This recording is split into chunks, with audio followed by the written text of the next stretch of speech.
নমস্কার, welcome to পুতুল ভান্ডারিস kitchen. সামান্য একটু পোস্ত দিয়ে আমার মতো করে যদি এইভাবে লাউটা রান্না করেন, আমি কথা দিচ্ছি আজকের রান্নাটা দেখার পরেই আপনাদের ইচ্ছে করবে কালকেই আপনারা লাউ এনে এইভাবে সামান্য পোস্ত দিয়ে লাউটা রান্না করবেন। লাউ পোস্ত আমরা অনেকেই খেয়েছি বা অনেকেই খাননি, এটা ঠিক লাউ পোস্ত নয়। লাউয়ের একটা সম্পূর্ণ নিরামিষ নতুন ধরনের রান্না, খুব সামান্য দু একটি উপকরণ দিয়ে সহজ সাধারণ রান্নাটা আপনাদের সঙ্গে শেয়ার করছি। আশা করছি রান্নাটা আপনাদের খুব ভালো লাগবে। আর রান্নাটা যদি ভালো লাগে প্লিজ একটা লাইক শেয়ার কমেন্ট করবেন আর চ্যানেলটিকে সাবস্ক্রাইব করে নেওয়ারও অনুরোধ জানালাম। তা লাউ রান্না করবার জন্য এখানে আমি একটা মাঝারি সাইজের লাউকে খুব কুচি কুচি করে কেটে নিয়েছি আর লাউটাকে কাটার আগে পরিষ্কার করে ধুয়ে নিয়েছি। লাউ রান্না করার পরই কমে যায়, তাই আমি গোটা লাউটাকে কেটে নিয়েছি। আপনারা আপনাদের প্রয়োজন মতো লাউটা নিয়ে নেবেন। কেটে রাখা লাউগুলো কড়াইয়ের মধ্যে দিয়ে দিলাম। লাউটা কড়াইয়ের মধ্যে দেওয়ার পরে এখন লাউয়ের পরিমাণ বুঝে নুনটা দিতে হবে, কেন লাউ রান্না করার পরে অনেকখানি কমে যায়, তাই পরিমাণ মতো আমি নুনটা দিয়ে দিচ্ছি। নুন দেওয়ার পরে এটাকে হাত দিয়ে একটু চটকে চটকে লাউটাকে চেপে চেপে এভাবে মেখে নেব। এইভাবে কে কে লাউটা রান্না করে খেয়েছেন আমাকে কমেন্ট করে জানাবেন। আর যারা এইভাবে রান্না করেননি কখনো তারা এই রান্নাটা একদিন করে খেয়ে দেখবেন, এটা আমার অনুরোধ থাকলো। লাউটাকে এইভাবে বেশ চেপে চেপে মেখে নিচ্ছি। একটু নুন দিয়ে লাউটা মেখে রান্না করলে লাউটা খুব তাড়াতাড়ি রান্না হয়ে যায় আর খুব ভালো সেদ্ধ হয় লাউটা।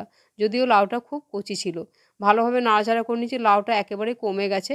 এখন আমার এটা ঢাকা দিয়ে রান্না করতে আর কোনো অসুবিধা হবে না। এখন আমি গ্যাসটাকে অন করে দিচ্ছি। গ্যাস অন করার পরে এটাকে আমি একটু মাঝারি আঁচে 2 থেকে 3 মিনিটের জন্য ঢাকা দিয়ে রাখছি। একেবারে এখন আঁচও আমি কমিয়ে দিইনি, মাঝারি আঁচে 2-3 মিনিট ঢাকা দিয়ে রেখেছি। 2-3 মিনিট পরে আমি ঢাকাটা খুলে একবার নাড়াচাড়া করে দেখে নেব লাউয়ে কতখানি জল আছে। জলের পরিমাণটা দেখে গ্যাসের আঁচটা বাড়ানো বা কমানো আমি করে নেব।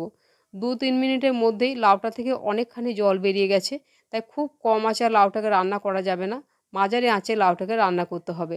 এখন আমি মাঝারি আঁচে লাউটাকে 5-6 মিনিটের জন্য ঢাকা দিয়ে সেদ্ধ হতে দেব।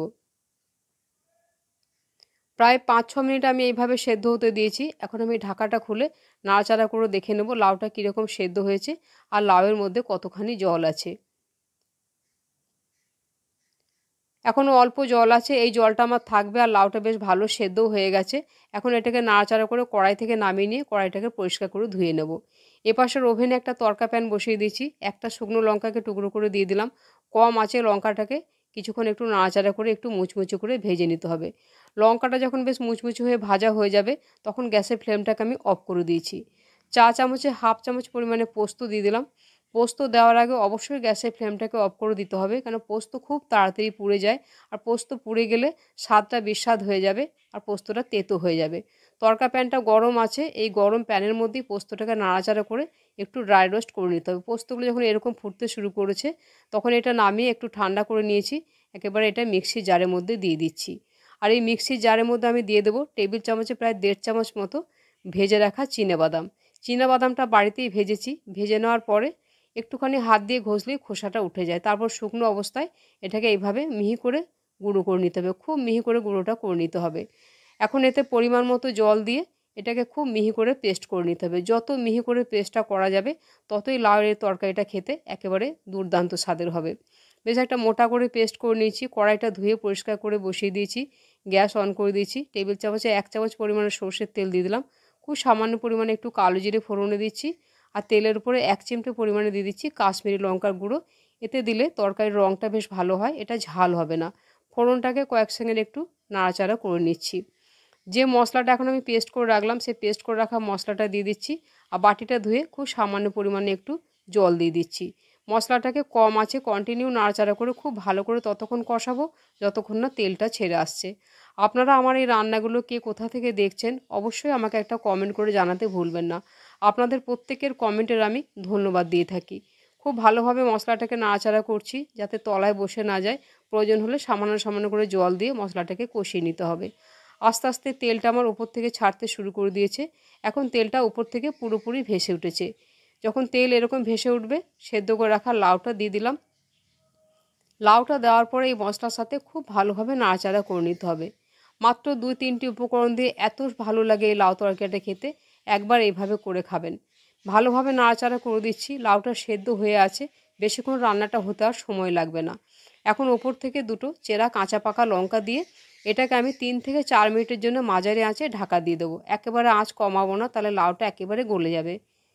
3-4 মিনিট আমি ঢাকা দিয়ে রেখেছি। এখন ঢাকাটা খুলে আবারও ভালোভাবে নাড়াচাড়া করব, যাতে লাউটা বেশ একেবারে মাখো মাখো হয়, জলটা যেন ভালোভাবে শুকিয়ে যায়। এই তরকারিটা ভাত আর রুটি সব কিছুর সঙ্গে খেতে খুব ভালো লাগে। স্বাদ অনুপাতে একটু চিনি দিয়ে দিচ্ছি, আর খুব সামান্য 2-4 ফোঁটা ওপর থেকে সর্ষের তেল দিয়ে দিতে হবে। একটু কাঁচা সর্ষের তেল দিয়ে এটাকে আবারও 1 থেকে 1.5 মিনিটের জন্য একবার কম আঁচে নাড়াচাড়া করে নিতে হবে।